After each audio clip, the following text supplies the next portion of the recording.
ইচ্ছা সেটা পড়াবো, আগে কোরআন ঢুকাবো। রাজি আছেন? প্রথম ওদেরকে মাদ্রাসা ভর্তি করেন, কিছু কোরআন শিক্ষা দেন কয়েক বছর, 3-4 বছর। এরপরে আপনি যে লাইনে ইচ্ছা নিয়ে যান। আপনি মরে যাওয়ার পরে আপনার কবর সে জিয়ারত করবে। এখন জিয়ারত তো শিখান নাই, হুজুর একজন ভাড়া করেছে। হুজুর আপনি আসেন, আমার বাবার কবরটা একটু খিলি দেন। কবর খিলুন বুঝুন তো, নিজে করতেন জিয়ারত, আর এখন হুজুরে আনি জিয়ারত না, কবর খিলে। আমি এইভাবে বলি, কেরায়া কে লস্কর সে মুলক ফাতা নিহি হুতি। ভাড়াটিয়া সৈন্য দিয়ে কোনদিন দেশ জয় করা যায় না, দেশ রক্ষাও করা যায় না, ঠিক কিনা বলেন? একটু আগে ইমাম সাহেবের ঘটনা দিয়ে বুঝেছেন। এখন আপনার বাবা বেহেশতে যাকাত দুযোগে যাক, হুজুরের হালুয়ারুলি কিন্তু ঠিক আছে, ঠিক না রে? ঠিক। সুতরাং ভাড়াটিয়া হুজুর দিয়ে দোয়া করবেন, কিচ্ছু হবে না, কিচ্ছু হবে না। আপনার কোন একটা কঠিন ব্যারাম হয়েছে, আপনার একটা ব্যবসা ধ্বংস হয়ে গেছে, আপনার মালের একটা জাহাজ ডুবে গেছে, আপনি বড় একটা টেন্ডার পাওয়ার জন্য চেষ্টা করতেছেন। এখন এগুলো পাওয়ার জন্য কেউ আজমির শরীফ যায়, কেউ শাহজালালের মাজারে যায়, ঠিক কিনা বলেন? কেউ অমুক পীর সাহেবের মাজারে যায়, কেউ অমুক বড় হুজুরের দরবারে যায়, ঠিক কিনা বলেন? কিন্তু ঘরে যে বুড়া বাবা মা শুয়ে আছে, এই আপনার সবচেয়ে বড় পীর কিন্তু আপনার মা, আপনার সবচেয়ে বড় পীর কিন্তু আপনার বাবা। এখন আপনি অফিসে যাওয়ার আগে, মাঠে মাটি কাটতে যাওয়ার আগে, হাল চাষ করতে যাওয়ার আগে, আগে বুড়া বাবার একটু খবর নেন। এই যুগের ছেলে বউ তাদের উপরে 100 ভাগ নির্ভর করা যায় বোধ হয়। খানা দিলেও কয় খাওয়াইছি, আর তা কইতাম না, ঠিক কিনা বলেন? আপনার মা বৃদ্ধ রুগ্ন, আপনি নিজে মাঠে যাওয়ার আগে, চাকরি ব্যবসায় যাওয়ার আগে বাবার রুমে যান, মায়ের রুমে যান। বাবা আপনি কেমন আছেন, মা আপনি কেমন আছেন, আপনারা খাইছেন কিনা, খাইছেন কিনা খবর নেন। এরপরে আবার দিনের শেষে আপনি বাড়িতে এসে বউর কাছে যাওয়ার আগে মায়ের কাছে যান, বাবার কাছে যান। মা বাবা খুশি হয়ে যদি বলে আল্লাহ তোর ভালো করুক, আল্লাহ তোর মঙ্গল করুক, মা খুশি হয়ে, বাবা বুড়া বাবা খুশি হয়ে যদি একটু কথা বলে, দুনিয়ার সব আলেম ওলামা, দুনিয়ার সব মুহাদ্দিস মুফাসসির, দুনিয়ার সব পীর ফকির, সব দরগা, সব মাজার একত্র করে একর পাতা পুতার মধ্যে পিষে খাওয়াইলে যে লাভ হবে, মা যদি কয় তোর ভালো হোক, এটা তার চাইতে কোটি গুণ বেশি হবে। হিসাবের পেশেন্ট হিসাবে দোয়া করি, দোয়া করি, দোয়া করি। বলে এমন অনেক পিসাব আছে নামাজও পড়ে না। আবার কিছুদিন আগে এক পিসাব মারা গেছে, যে পিসাব আল্লাহর লগে দেখা করেছে। আবার মুরিদদেরও বলেছে আল্লাহ যদি দেখতে চান আমার দিকে তাকান। আপনারা বোধহয় জানেন না, জানেন? জানেন এমন পীরের কাছে যদি আপনি দোয়ার জন্য যান, বেটা নিজেরই তো আমির হামজা ঠিক নেই, মূল মালিকের সাথে কোন সম্পর্ক, কোন যোগাযোগ, কোনো কিছুই নাই। সুতরাং আপনার সবচেয়ে বড় পীর আপনার মা। এক সাহাবী এসে বলেন ইয়া রাসূলুল্লাহ আমি কার খেদমত করব? নবীজি বললেন তোমার মায়ের। সাহাবী আরজ করলেন তারপরে কার? এবারে রাসূল বললেন তোমার মা। সাহাবী আবার আরজ করলেন তারপরে কার? এবারে রাসূল বললেন তোমার মায়ের। 3 বার। চতুর্থবার সাহাবী আবার বললেন তারপরে কার? এইবার নবী বললেন তারপরে তোমার বাবা। তাহলে ইসলামের বাবার অধিকার যেহেতু, মায়ের অধিকার তার 3 গুণ। 3 গুণ। এই মা যদি আল্লাহ আমার ছেলেদের তুমি রক্ষা করো, আর দুনিয়া সব পীর ফকির মাজার দরবার সবার কাছে যত সিন্নি দেন, যত টাকা দেন, আল্লাহর কসম কোনো কিছুতে কোনো লাভ হবে না। আপনি আগে মা, আপনাকে বাবা, তাদের খবর নেন। আল্লাহর সাথে আপনার সম্পর্ক ডাইরেক্ট হয়ে যাবে, সরাসরি হয়ে যাবে, প্রত্যক্ষ হয়ে যাবে। আসুন আমরা কোরআন পড়বো, কোরআন বুঝবো, কোরআন শিখবো, কোরআন শিখাবো। রাজি? রাজি? কোরআন কোন ভাষায়? আরবি। কোরআনের আগে যত কিতাব ছিল, আদম আলাইহিস সালামকে আল্লাহ পাক সঙ্গে একটা সার্কুলার দিয়েছিল, সার্কুলার নির্দেশনামা, আইমা ইয়াতিয়ান্নাকুম মিন্নি হুদান ফামান তাবিআ হুদায়া ফালা খাউফুন আলাইহিম ওয়ালা হুম। আদম আলাইহিস সালামের দশম প্রজন্ম, 10th জেনারেশন, আদমের দশম প্রজন্ম নূহ আলাইহিস সালাম, যেই নবীর আমলে আল্লাহ সর্বপ্রথম কাফের বেঈমান গুনাহগার তাদেরকে পাইকারি অপারেশন করেছেন নূহ আলাইহিস সালামের আমলে। আদম থেকে নূহ পর্যন্ত কিন্তু এরকম মেজর অপারেশন আর হয় না, প্রথম অপারেশন। আর নূহ নবীর পরে পরবর্তী কাল পরম্পরায়, ধর্ম পরম্পরায়, মানুষ পরম্পরায় আবার নূহ আলাইহিস সালামের নবম প্রজন্ম সাইয়েদনা ইব্রাহিম আলাইহিস সালাম। ইতিহাস দেখেন, নবম, তাহলে 10 আর 9, 19তম প্রজন্ম আদমের, ইব্রাহিম আলাইহিস সালাম। আমাদের ইসলাম তারপরে আসুন, ইব্রাহিম আলাইহিস সালাম আর নমরুদ আপনারা জানেন, মুসা আলাইহিস সালাম আর ফেরাউন। সব যুগে নমরুদের শক্তি বেশি ছিল, সব যুগে ফেরাউনদের শক্তি বেশি ছিল। তাদের হাতে ক্ষমতা ছিল, সরকার ছিল, তাদের হাতে অস্ত্র ছিল, তাদের সব কিছু ছিল। ইব্রাহিমের হাতে কিছুই ছিল না, ঠিক না? ফেরাউনের কি না ছিল? মুসার কিছু ছিল না, লাঠি একটা, লাঠি। জানো কি ইতিহাস? এবং লাঠির কিচ্ছা বলতে গেলে আমার আধা ঘন্টা লাগবে, আমি ওই দিকে যাই না। এখন সংঘাত যখন হলো চূড়ান্ত পর্যায়ে, শেষ করতে আল্লাহর জমিনে যখন হকার বাতিল, নমরুদ আর ফেরাউন, মুসা আর ফেরাউন, নমরুদ আর ইব্রাহিম, শোয়েব আলাইহিস সালাম তার কম, হুদ আলাইহিস সালাম তার কম, যখন এই চূড়ান্ত সংঘাত হলো, প্রত্যেকটা সংঘাতে আল্লাহর জমিনে জিতেছে কারা? কোন নবী? আপনি বলে দিন, লা ইয়াসতাবিয়াল খাবিসা ওয়াত তাইয়্যিব ওয়ালাউ আজাওয়াতকা কাসরাতুল খাবিস। খবিসের সংখ্যা যত বেশি হোক, নবী আপনার কোনো দর নাই। বাগানের মধ্যে জাতি গাছ 2 খায়, আর সব কি? কইয়া গাছ, কাঞ্চন গাছ, জঙ্গল গাছ, ঠিক কিনা বলেন? গাভী বছরে বাচ্চা কয়টা দেয়? কোন গাভী 2 বছর পরে একটা দেয়, হয় না? বছরই না 2 বছরই, ঠিক কিনা বলেন? বিজয় কুত্তায় কয়টা দেয়? অনেক অনেক, ঠিক কিনা? আর এই গাভীর বাচ্চা যেগুলো, এগুলো বিয়াতে জবাই হয় নাকি? দাওয়াতে মেহমানদারিতে জবাই হয়। আর বাংলাদেশের একদল মুসলমান সবে বরাতেও জবাই করে, আছে না নাই? আছে। এগুলো গরু ছাড়া তো কোনো বড় খানা হয় না। বাংলাদেশের কোন বাজারে প্রতিদিন ডজন ডজন গরু জবাই না হয় বলেন? এক কোরবানির ঈদে লক্ষ লক্ষ লক্ষ লক্ষ জবাই হয়, ঠিক কিনা বলেন? কুত্তা কয়টা জবাই হয়েছে বলেন? কুত্তা কয়টা খাওয়ার মধ্যে লাগবে? ইমানদারি কম। সংসারের সমাজে কুত্তার সংখ্যা বেশি না গরুর সংখ্যা বেশি? জোরে কর। এত জবাই হলো, এত কোরবান হলো, এত এইভাবে তাদেরকে সংহার করা হলো, তারপরেও দেখা যায় গরুর সংখ্যা বেশি, কুত্তার সংখ্যা কম।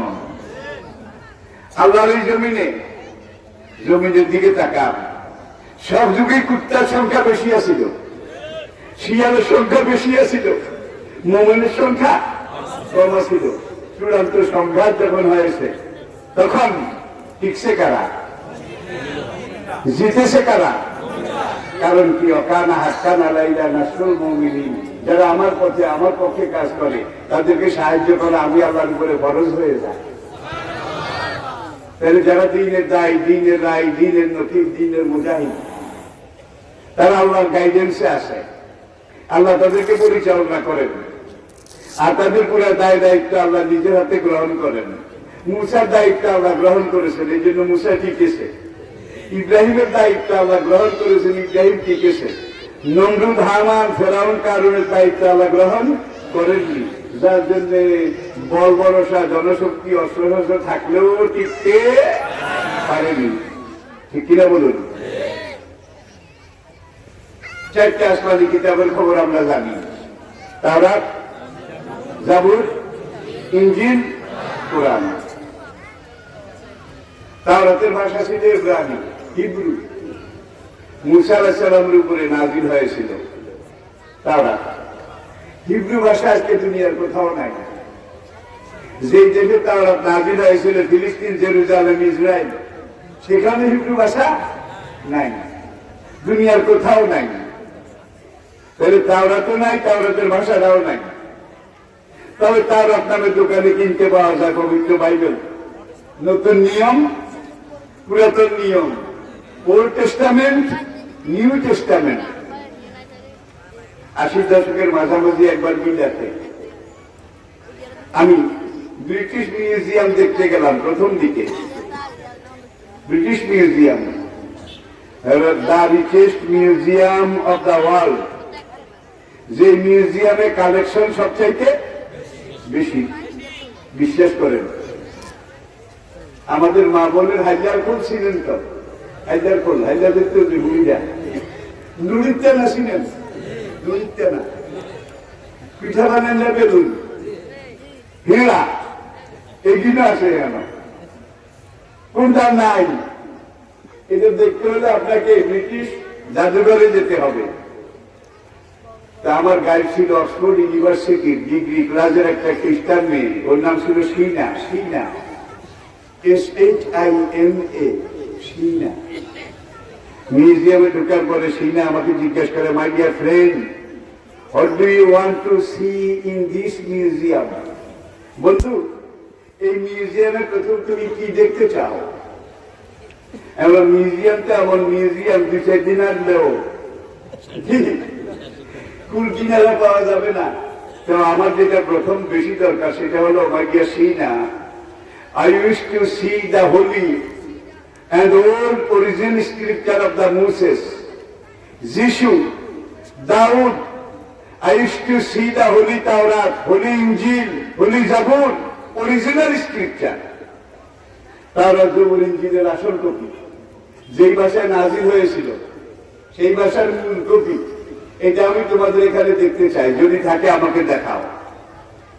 শিনা হেসে বলে, বন্ধু, ব্রিটিশ মিউজিয়ামে নাই এমন কোন জিনিস দুনিয়ার বাজারে নাই, তবে আমাদের এখানে তাওরাত, জবুর, ইনজিল সব আছে, আসলটা নাই। খাইছে আমরা বাড়িয়ে আসি না। আসল বলতে তুমি কি বুঝাতে চাও? তাওরাত আছে, জবুর আছে, ইনজিল আছে, বেদ আছে, গীতা আছে, উপনিষদ আছে, ত্রিপিটক আছে, সকল যুগের সকল ধর্মগ্রন্থ আছে, কিন্তু সবগুলা নকল, 2 নম্বর, আসল একটাও।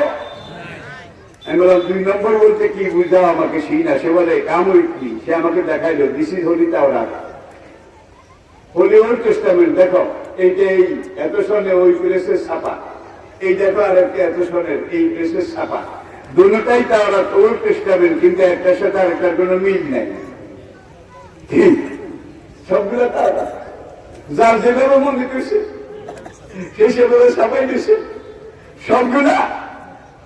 আমি বললাম, তাহলে আমি কি দেখবো? I wish to see the original scripture of the world. আমাকে আসল তাওরাত থাকলে দেখা। No no never, not are original, but all are translation, translation and translation. 3 বার কইছে। আমাদের এখানে তাওরাত, জবুর, ইনজিল, বেদ, গীতা, উপনিষদ সব আছে, কিন্তু আসল বলতে একটাও নাই। যেগুলো আছে নকল, নকলের নকল, কার নকল, তুষ্য নকল।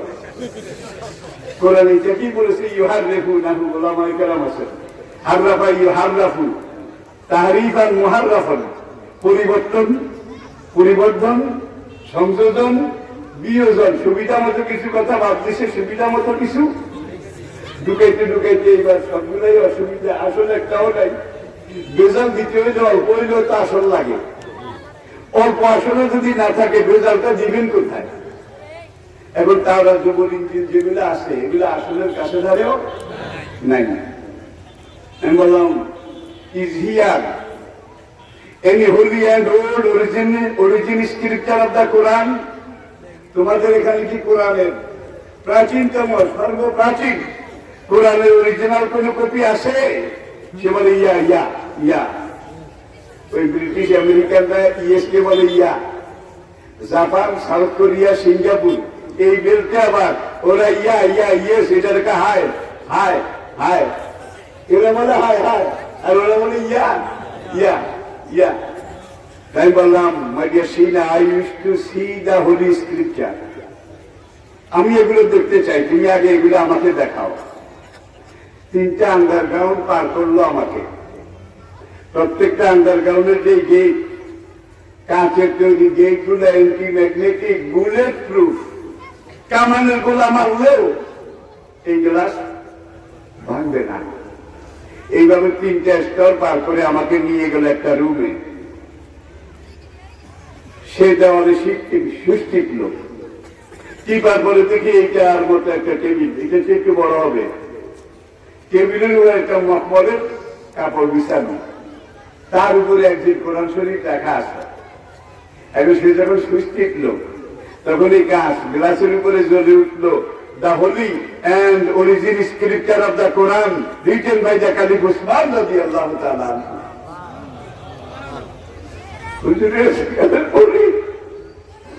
আমিরুল মুমিনিন উসমান রাদিয়াল্লাহু তাআলা তিনি হুজুরে যে কপি সবসময় তেলাওয়াত করতেন, মাশরাফুন নবী ইন্তেকালের আগে হুজুর উম্মত জননী আম্মা জান হাফসা রাদিয়াল্লাহু তাআলা আনহার কাছে এটা আমানত রেখেছিলেন, হাফসা তোমার কাছে এটা থাক, প্রয়োজনে কাজে লাগবে।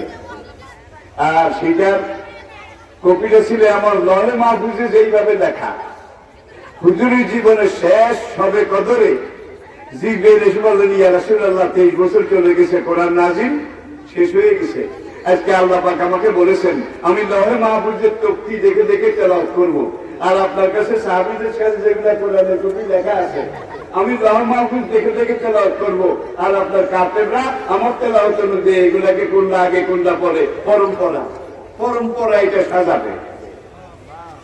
এর আগে 23 বছর নাজিল হওয়ার সময় কিন্তু আগ পর দরকার মতো নাজিল হয়েছে।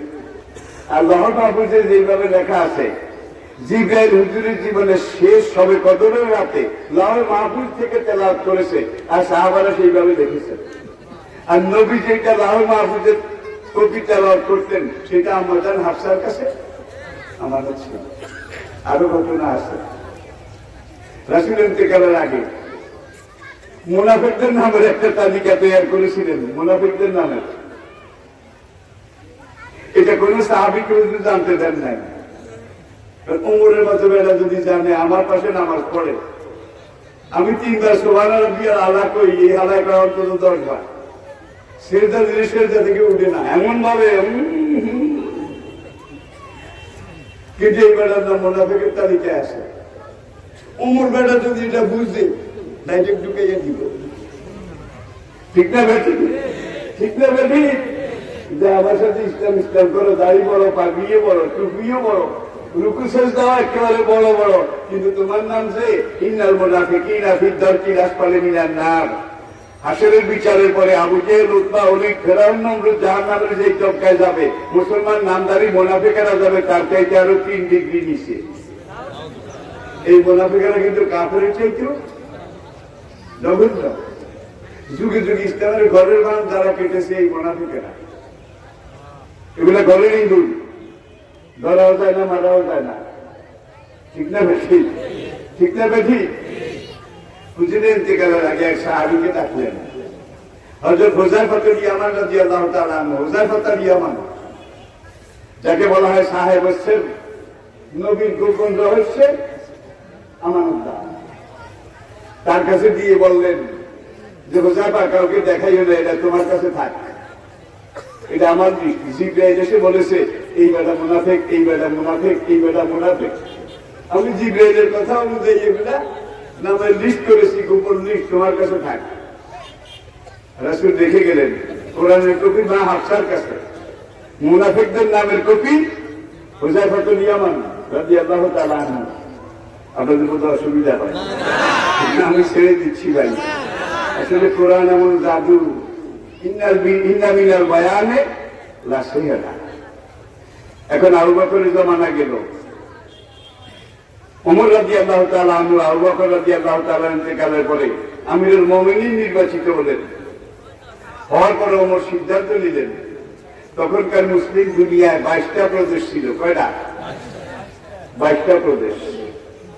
এখন উসমান রাদিয়াল্লাহু তাআলা আনহু, ওমর রাদিয়াল্লাহু তাআলা সেইভাবে চিন্তা করলেন যে 22 প্রদেশের গভর্নরের কাছে রাসূলের যে কোরআন হাসার কাছে আমানত, এইটা অবিকল নকল, অবিকল নকল, হুবহু নকল করে তারপরে তার এক একটা কপি এক একজন গভর্নরের কাছে পাঠানো হবে, আর গভর্নরদেরকে বলা হবে এখান থেকে লিখে লিখে জনগণের মাঝে বিতরণ করা। এই মুঘল আমল পর্যন্ত বাদশাহ আওরঙ্গজেব দোয়াত কলম দিয়ে কোরআন শরীফ দেখতেন, ছাপাখানা পেলে সেগুলো ছিল না, ঠিক কিনা বলেন? আরো আশ্চর্য কথা, তাওরাত যে যুগে নাযিল হয়েছিল, তাওরাতের একজন হাফেজ সাহেব আজকে আছে। মুসা আলাইহিস সালামের জামানায় বোধহয় মুসা সাহাবীদের মধ্যে তাওরাতের একজন হাফেজ সাহেব ছিল। কি জবাব দেয় না? অলে ইসমাইল বি লেউদ লেউদ শুনে মতে ইব্রেতি অতি ইব্রেতি বি লেউদ শুনে গাই গাদল, এগুলো কি মুখস্থ করার জিনিস? তাওরাতের হিব্রু ভাষা। আমি বিরাতে সেই ব্রিটিশ মিউজিয়ামে ইন্টারন্যাশনাল বাইবেল সোসাইটি থেকে এই লাইনটা আমার ডায়েরিতে লিখেছি এবং সব খ্রিস্টান পাদ্রী পণ্ডিত একমত। এই একটা লাইন তাওরাতের আসল এবারত, আসল এবারত। জবা কুসুমা শঙ্কা সমকাশ্য প্রিয়ম নাসং ও সামুন্ডে জয় জয় সম্ভয় সম্ভয় সর্বসত্তা নমং সাহা, এগুলো কি মুখস্থ করার জিনিস? মুখস্থ করলেও কোন বাবার বেটার সাধ্য নেই এগুলো মনে রাখতে পারে। তাহলে তাওরাতের যুগে মুসা আলাইহিস সালাম সাহাবীদের মধ্যে একজন তাওরাতের হাফেজ সাহেব ছিল?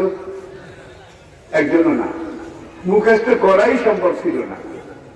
ওয়া আতাইনা দাউদা জাবুরা, দাউদ নবীর আমলে জাবুর কিতাবের একজন হাফেজ সাহেব ছিল? কি? একজনও না। ঈসা আলাইহিস সালামের জামানায় সুরিয়ানি ভাষায় আল্লাহ পাক যে ইনজিল নাযিল করেছিলেন, আজকে তো ইনজিলের কোন হাফেজ নাই। ঈসা আলাইহিস সালামের জামানায় বোধহয় একজন হাফেজ ছিল, সেই জামানায়ও ছিল না। এখন তো আর থাকার কোন প্রশ্ন, কিন্তু কোরআন যেদিন থেকে নাযিল শুরু, এদিক থেকে হাফেজ শুরু। ঠিক না বেঠি? ঠিক না বেঠি? ওয়ালাকাদ ইয়াসসারনাল কুরআনা লিযিকরি ফাহাল মিন মুদ্দাকির। এই কোরআন আমি এমন ভাবে সাজিয়েছি, মুখস্থ করতে চাইলে মুখস্থ করা সবচেয়ে সহজ। একবার মুখস্থ করলে তোমার অন্তরে মরণ পর্যন্ত এটাকে গেঁথে রাখার দায়িত্ব আমি আল্লাহ আমার হাতে রেখেছি। ইন্না নাহনু নাযালনা যিকরা ওয়া ইন্না লাহু লাহাফিজুন। এরপরে আসেন, একবার মুখস্থ করে বারবার পড়ো, বারবার পড়ো, বারবার পড়ো।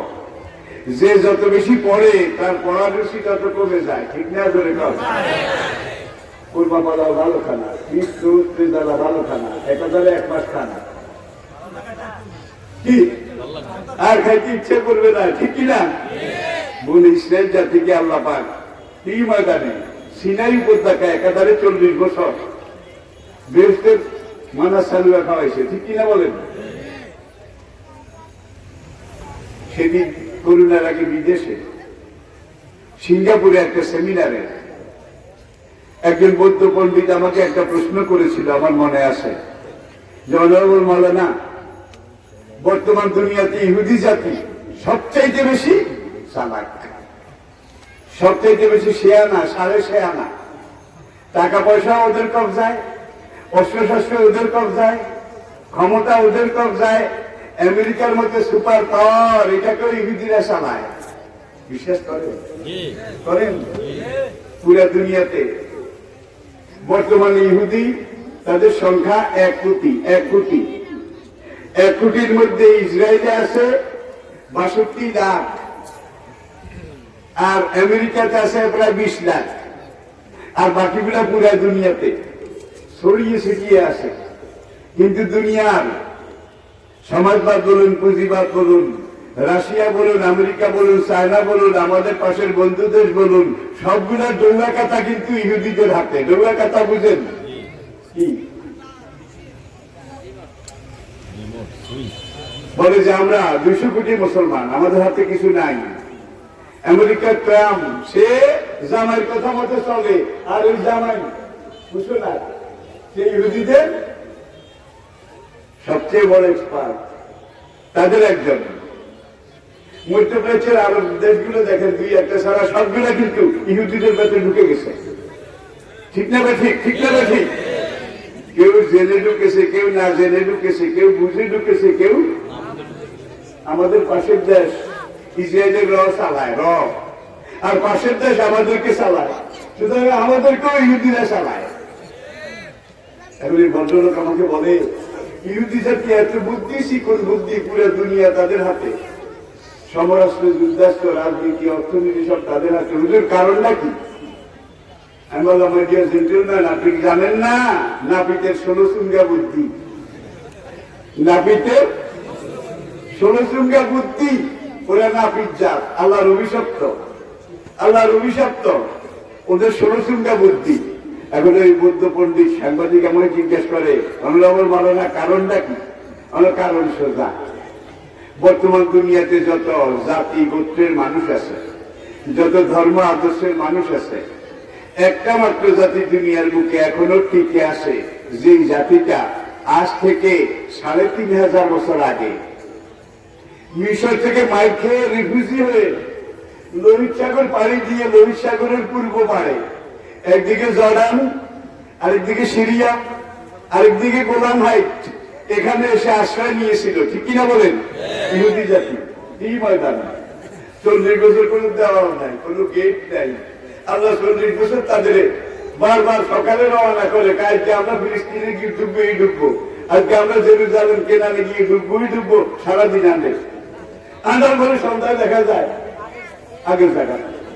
এবারে 40 বছর, তাহলে আল্লাহ বন্দি করতে দেওয়ার লাগে না, গেটও লাগে না। বনি ইসরাইলের ইতিহাস তার জীবন্ত সাক্ষী। ঠিক না ঠিক?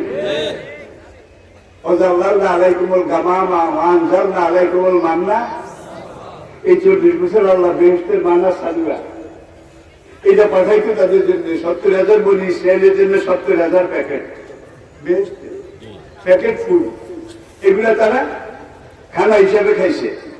আর দুনিয়াতে অন্য ইহুদি জাতি ছাড়া যত জাতি আছে, বেহেশতের ডাইরেক্ট মান্না সালুয়া কোন জাতির নসিব হয় নাই। একমাত্র ইহুদি জাতি, মুসা হারুন, 2 ভাই নবী, তাদের নেতৃত্বে 3 ময়দানে 40 বছর বেহেশতের মানা সালুয়া খাইছে। 3500 বছর পরে এখনো তারা শেয়ানা নয়, 6.5 আনা। এটা একটাই কারণ, ওই মানা সালুয়ার বুজুর্গ, বেহেশতি খানার বুজুর্গ। ভদ্রলোক এসে বলে, অন্যরাবল ভাবে না, অনেক বিশেষজ্ঞের কাছে আমি প্রশ্নটা জিজ্ঞেস করেছি, তারা জবাব দিয়েছেন, কিন্তু আমি প্লিজ বলতে পারিনি। আজকে আমার কথার জবাব আমি মনে হয় পেয়ে গেছি। এই ইহুদিরা এই জন্য সবচেয়ে বেশি চালাক। এটা আমার আলোচনার বিষয় নয়, আমার আলোচনার বিষয় কিন্তু কোরআন। আর কোরআন বলার জন্যই আমি কিছু ব্যাকগ্রাউন্ড আশপাশ জানলাম। এগুলো দিয়ে উদাহরণ না দিলে আপনারা বুঝবেন না কোরআন কোন ভাষায়। আর আমি বলেছি, যেদিন কোরআন নাযিল শুরু, এদিন হাফেজ শুরু। ওআইসির হিসাব অনুযায়ী বর্তমান বিশ্বে 4,34,00,000 আন্তর্জাতিক মানের হাফেজে কোরআন জীবিত আছে। এই 4,34,00,000 মধ্যে আপনার গ্রামের আদম আলী হাফেজ সাহেবের নাম নাই, কদম আলী হাফেজ সাহেব নাই, কুব্বাদ আলী হাফেজ সাহেব নাই। এই 4,34,00,000 এমন এমন হাফেজ যারা আন্তর্জাতিক হিফজুল কোরআন প্রতিযোগিতায় স্টেজে দাঁড়ায়, বিসমিল্লাহ দিয়ে শুরু করে মিনাল জিন্নাতে নাসে গিয়ে শেষ করে একটা লোক মদ খায় না। তুফানি হাফেজ, তুফানি হাফেজ। এটার সাথে আমার গ্রামের, দেশের আপনার গ্রামের হাফেজদেরকে দূর করলে কত কোটি হবে। তাহলে কোরআন একদিকে কাগজে লেখা আছে, কাঠে লেখা আছে, পাথরে লেখা আছে, চামড়ার উপরে লেখা আছে। প্রত্যেক মুসলমান তাদের এখানে লেখা আছে। কাগজের লেখা জ্বালিয়ে দেওয়া যায়, পাথরের লেখা সাগরে ফেলে দেওয়া যায়, কাঠের লেখা বাদাম দিয়ে কোবায় তুলে ফেলা যায়, এখানের লেখা তোলা যায়, মুছা যায়। বলে এইটারে তোলার চেষ্টা যত করা হয়, এটা উঠে যায় না, বরং আরো জল জল জল জল করে ভেসে উঠে। ঠিক না ঠিক? আরো মজার কথা আছে, কোরআন আরবি ভাষায় কেন? ইনসাইক্লোপিডিয়া ব্রিটানিকা খুলুন, এটা আমার আজকে শেষ বক্তব্য।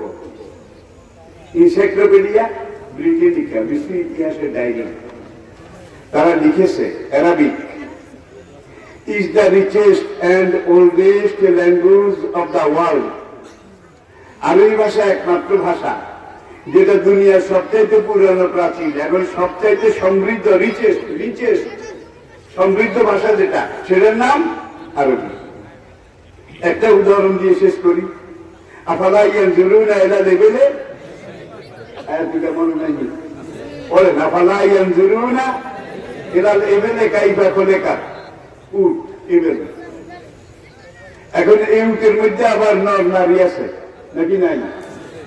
উট আর উটনি, মেল ফিমেল, পুরুষ উট নারী উট, ঠিক কিনা?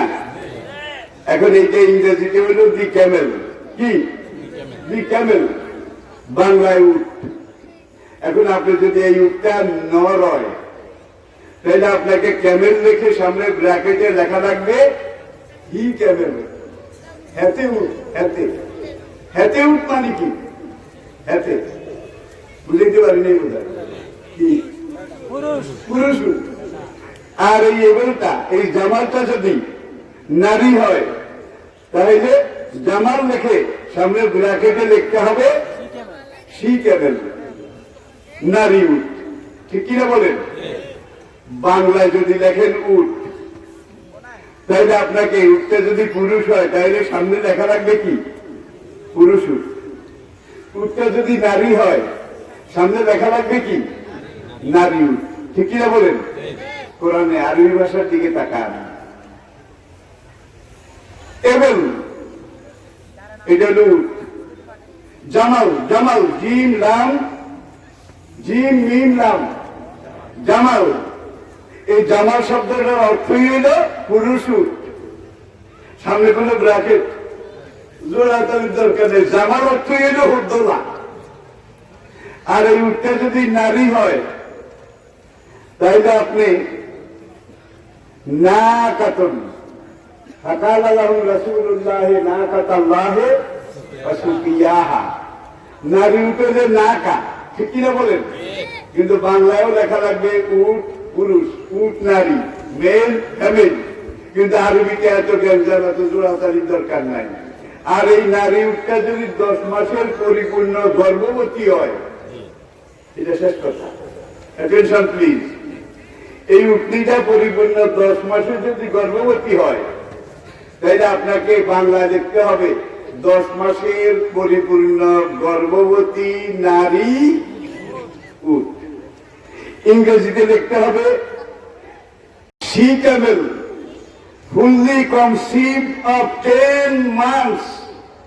এমন একটা নারী উট যে উটনিটা 10 মাসের পরিপূর্ণ গর্ভবতী। আরবিতে যদি কম ওয়াইজাল ইশারো উঠতে পারে, ওয়াইজাল ইশারো, এই ইশার শব্দটার অর্থ 10 মাসের পরিপূর্ণ গর্ভবতী নারী উটনি। তুমি হুদ্দোল হইলে সামনে লেখা লাগবে পুরুষ, ঠিক কিনা? আর তুমি নারী হইলে সামনে লেখা লাগবে কি? নারী। ইংরেজিতে এরকম, বাংলায় এরকম। কিন্তু দেখেন আন্তা, আন্তা শব্দের অর্থ হইল তুমি হুদ্দোলা, আনতে তুমি নাই হলা, ঠিক কিনা বলেন? আন্তম তোমরা পুরুষ, আন্তুন না তোমরা নারী। হুমা হুমা হুম হিয়া হুমা হুম না, আন্তা আন্তুমা আন্তুম, আনতে আন্তুমা আন্তুন না। আল্লাহু আকবার, আল্লাহু আকবার। এত সমৃদ্ধ ভাষা দুনিয়াতে আরেকটা নাই। সেই ভাষা কোরআনের ভাষা, আল্লাহর ভাষা, আরবি ভাষা। কোরআন শিখতে চান? কোরআন বুঝতে চান? কোরআন পড়তে চান? বাচ্চাদেরকে পড়ান, শিখান, জান্নাত আপনার জন্য 100 কনফার্ম হয়ে যাবে। আল্লাহ পাকের কাছে ওয়াদা করি, আজ থেকে আমরা কোরআনের সৈনিক হয়ে গেলাম, আমরা কোরআনের ধারক বাহক হয়ে গেলাম। আল্লাহ তুমি কবুল করে নাও। وما علينا إلا البلاغ وآخر دعوانا أن الحمد لله رب العالمين. السلام عليكم ورحمة الله وبركاته.